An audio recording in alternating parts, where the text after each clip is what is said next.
We were wondering who Roman Reigns' next opponent might be, and when. He is not scheduled for the Extreme Rules show next month, but they do have another Saudi Arabia show on November 5th. 3 pay-per-views that month: Crown Jewel, Full Gear, and Survivor Series. So that's going to be a busy month. Drew McIntyre lost already, so he's done as a title contender for the foreseeable future. But Seth Rollins is still talking about wanting championship gold, and Roman Reigns still has not beaten Seth Rollins. So that story is still there. Kevin Owens has told the Usos that Roman owes him one. AJ Styles, he hasn't been doing much of anything lately. I think he'd make a great challenger, even if just for a one-off, against Roman Reigns. Braun Strowman just came back. Roman gave him the best matches of his career. None of these men will be challenging Roman Reigns for the Undisputed Championship at Crown Jewel. That spot is going to Logan Paul, who has wrestled a grand total of 2 matches in his entire life. Just 1 singles match. That was against The Miz at SummerSlam. The announcement came on Friday that Logan Paul would have a massive announcement on SmackDown. Before he even got to the ring, the word had leaked about a press conference that was set for yesterday in Las Vegas to announce the match, but there was no word on whether it would be a championship match or not. On SmackDown, he was confronted by the Bloodline, all but Roman Reigns. All the other members were there. Paul Heyman said that Logan's brother, Jake, was going to get knocked out next month by Anderson Silva, and the crowd cheered. And at the first mention of him possibly taking the championship from Roman Reigns, the crowd booed. So again, it makes me think of, was it last month, I guess, when Becky Lynch made the comments when she was interviewed on that Out of Character show, and she was talking about having a conversation with Triple H. And Triple H asked her, "Are you happy being a heel?" And she was like, "Oh, yeah, it's fine, it's cool." And he said, "I feel like we're swimming upstream. Meaning, you shouldn't be a heel, you should be a babyface. And it was dumb to turn you heel in the first place." And he wanted to make her a babyface again, and Becky was all in and said, "Yeah, that sounds great." But I think back to that comment about how it feels like we're swimming upstream. That's how it feels like with Logan Paul every time they send him out there expecting him to be a babyface. Now, to his credit, he went into SummerSlam against The Miz. I was surprised how positive the reaction was to him at SummerSlam. But it's The Miz. If you're going to put him in there with anybody, any kind of heel, and, give him the chance of getting the best possible reaction, you put him in there with the fucking Miz, right? And anyway, it worked out great, and he got a great reaction, and he was very impressive in the ring. But this, on SmackDown Friday night, and the reaction that we got from this crowd, I think is indicative of what we're going to see more of on TV in the weeks to come. If they insist on this guy being a babyface, I think they are swimming upstream. This guy is a natural heel. But anyway, Paul Heyman said that Logan's brother would get knocked out. He's referring to a fight that Jake Paul has on October 29th, which is only about a week before this match here that we're going to be talking about. And the crowd cheered that. But Logan said he's got a way of running his mouth and pissing people off. This all stems from the interview he did with Roman for his Impulsive podcast, which I watched. It was about an hour and 10 minutes or so. The video, it's up online. It's a very good interview. My favorite part was when Logan Paul referred to the Usos' father as Rashiki. Shiki, baby. So you learn something new every day. Rashiki Fatu. But at the end of the interview, after Roman got up off the couch and he left, Logan was talking with his co-hosts. And he said, if you put me in the ring with Roman Reigns right now, I win. And he looked into the camera and he challenged Roman Reigns to a match. So that was the only reason this interview even took place. It was an angle. It was to set up what will now be a match between the two of them. The idea is that in everything he does, he goes for the top dog. In only his second fight, he challenged Floyd Money Mayweather. And he hung with him for the entire fight. Now, that was a retired Floyd Mayweather, but he still fought Mayweather. Only his second fight. So now here, in only his second singles match, in WWE, he is going for the top dog in the company. And I get it. They're paying this man a lot of money. Whatever the dollar amount is, I am sure that it is a ton of money. They did not sign Logan Paul to a big contract to spend the next 6 months having him work matches against Happy Corbin and Dolph Ziggler. They want a return on their investment. And he's got this huge social media following that they are dying to tap into. 6 million followers on Twitter, 24 million on Instagram, 16 million on TikTok. And look, the interview he did with Roman, which went up less than a week ago, already has over 2 million views. That's more than most videos do on WWE's own YouTube channel, and they have 86 million more subscribers than Logan Paul does. Those are huge numbers. I can see why they want to be in the Logan Paul business. If they want to do Roman Reigns against Logan Paul in Saudi Arabia, I'm okay with that. Some people might be surprised, but I'm fine with them if that's the match they want to do. I would rather it happen there than on a pay-per-view like Survivor Series. Someone like Kevin Owens, for example, if you think it should be Owens against Roman, he's not even traveling to Saudi Arabia for any of these shows. So even if they wanted to, they couldn't do that match anyway.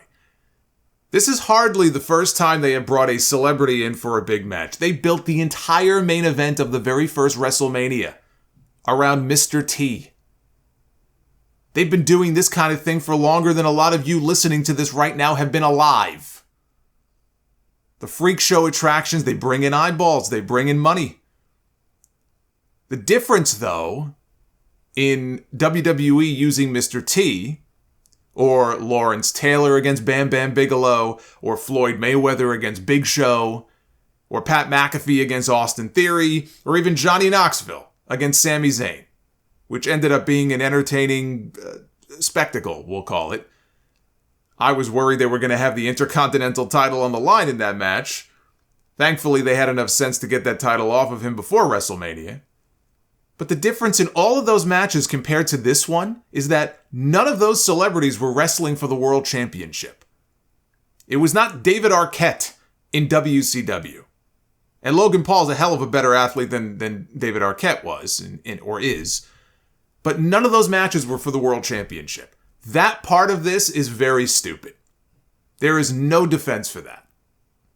Roman Reigns has not been pinned since December of 2019. You can build an entire match around that. The drama of maybe Logan Paul will be the first person to pin Roman's shoulders to the mat in almost 3 years. You can build the entire match around that without even needing the title to be on the line. They had a press conference in Las Vegas yesterday with Michael Cole as the MC, introducing the Bloodline first, then Logan Paul, then Triple H came out to speak. I love the fact that Sami Zayn walked out with the Bloodline on stage, even though he won't be on the show because I don't even think he's allowed in the country. But there he was on stage throwing his finger up in the air. The greatest story in all of wrestling right now. They tried to work it like a real press conference, but the champion didn't go on a 20-minute cuss-filled tirade and embarrass Triple H, so how real could it be?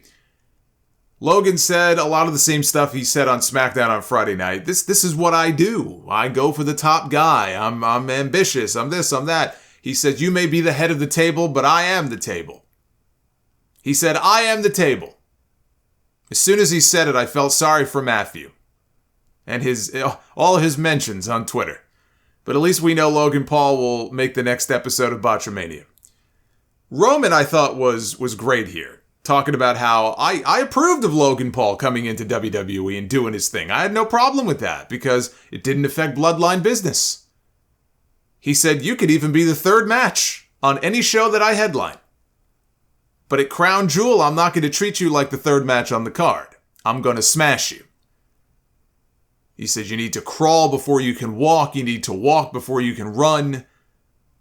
It is incredible to think about the Roman Reigns that we saw in that promo battle with John Cena 5 years ago, which he talked about on the Impulsive episode. He said he froze up at one point during that promo, and I remember that. You could see his mind go blank.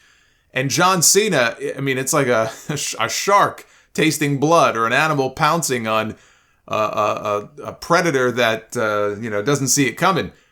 Cena didn't miss a beat. Remember, he butted in. He goes, "Oh, take your time. Take your time. With that one comment, he buried this guy 6 feet under. He ethered that man in that promo. That was a very different Roman Reigns than the one we see today. That was a babyface Roman... Boy, you talk about swimming upstream. That was a babyface Roman Reigns who was having his material written by an out-of-touch 70-year-old who was doing this man more harm than good. He thought he was personally taking on Roman Reigns for a while there. He was personally handwriting his promos. He was like Vince McMahon's pet project. Vince McMahon was not trying to intentionally sabotage Roman Reigns, which made it worse that he didn't realize the damage that he was doing. That he was doing more harm than good. Now the shackles are off. This guy's able to go out there and make it his own. He's much more comfortable on the mic. He's much more comfortable in his own skin. There's no corny lines. There's no suffer and succotash. There's no blue contact lenses to try to make him look like something out of a fucking J. Crew catalog. Now he's the leading man they always wanted him to be when they handpicked him to be the guy. Remember all those years ago when they told CM Punk, make Roman look strong? He was the guy that they wanted to anoint. It took a while, but now he has finally, gotten comfortable in that spot. All it took was a heel turn. That came 4 years late. Episode 408 of The Sound Off is where I first pitched the idea of putting the WWE title on Roman Reigns and having him and the Usos form a Samoan hit squad called the Roman Empire. Here we are 7 years later. Better late than never. I'm actually glad it happened when it did. Otherwise, we probably don't get Paul Heyman with him as the wise man, and we definitely don't get Sami Zayn as the honorary Us. It all just kind of came together in this perfect storm. Paul Heyman called an end to the press conference. Roman shoved Paul, the other Paul, not Paul Heyman. They tried to treat this like a real press conference that you would see in boxing or MMA. Triple H was working this like he was Dana White. We've seen WWE do press conferences for big events before. I don't want to make it sound like this is the first time they've ever done a press conference, but the way they did this is not something that Vince McMahon was doing. This is hopefully something Triple H decides to do more of, and they don't need big celebrities all the time to do it. They can build up their own talent. But it gives it a big fight feel when they do stuff like this. But this does not have to be for the championship to be a big match that people might be, morbidly curious to tune in for. I don't care how good he is at this stage. I don't care how quickly he's picked this up. He should not be wrestling for the championship after one singles match. It's ridiculous. You want to have Logan Paul challenge Roman Reigns for the title? Have Austin Theory start beefing with Logan Paul. Figure out a way to get Theory to put his Money in the Bank briefcase up for grabs against him. Have Logan Paul win the Money in the Bank contract. Then he can call a press conference just like he did and announce that I'm cashing in at Crown Jewel for the title. I want Roman to know that I'm coming for him. I got this contract and I'm not waiting. I want you at Crown Jewel. There you go. At least then you have a logical way of explaining why this guy is getting a championship match so soon after his debut. The man signed a contract with them for multiple pay-per-views heading into next year. They've got him locked in for a while. There is no need for them to be rushing into this. But I'm not against the idea of the match because it is an attraction and Logan Paul can go. He has impressed me so far. More than any other celebrity that they have ever brought in to do this before. And how many of them have signed a contract, right? Usually they bring them in, they have a one-off, or maybe they bring them back for a second match. He's actually signed a contract. He has shown that he is at least somewhat serious about this. So he's impressed me so far. He's not going to go in there and embarrass himself. He's not going to go in there and get gassed out in the first 5 minutes and be sucking wind. We saw what he could do when he was in the ring with The Miz. He looked fine. I think these two are going to have a very good match. A lot better than that awful match we got with Braun Strowman and Tyson Fury at Crown Jewel 3 years ago. How good or bad this ends up being, though, will be decided by the promos between now and then. They've got 7 weeks to sell this thing. Jake Paul tweeted that he may have to show up in Saudi Arabia to support his brother. This is why they're doing this. It'll be huge publicity for them if they can get both Paul brothers to show up. Logan Paul is not winning the championship. The rumor is that he'll be back in the ring for his next boxing fight in January. He's already thinking of the next boxing match. He's not winning the title. He'll put up a hell of a fight. Roman will shine him up real nice. They've got too much invested in Logan for them not to. He'll get cocky again like he did at SummerSlam. He'll want to do some big move, but this time when he comes diving off the top rope, Roman catches him with a spear and he pins him. Makes total sense to me why they would be doing this. It does not need to be for the championship. That is a rare fumble by Triple H. I can't even blame Vince McMahon for this one. This one's on Triple H. Have a little more respect for the talent that you already have instead of gifting title matches to anybody who shows up on your doorstep talking about how many followers they have online. Justin Bieber has over 100 million followers on Twitter. Maybe he can get dibs on Roman at the Royal Rumble.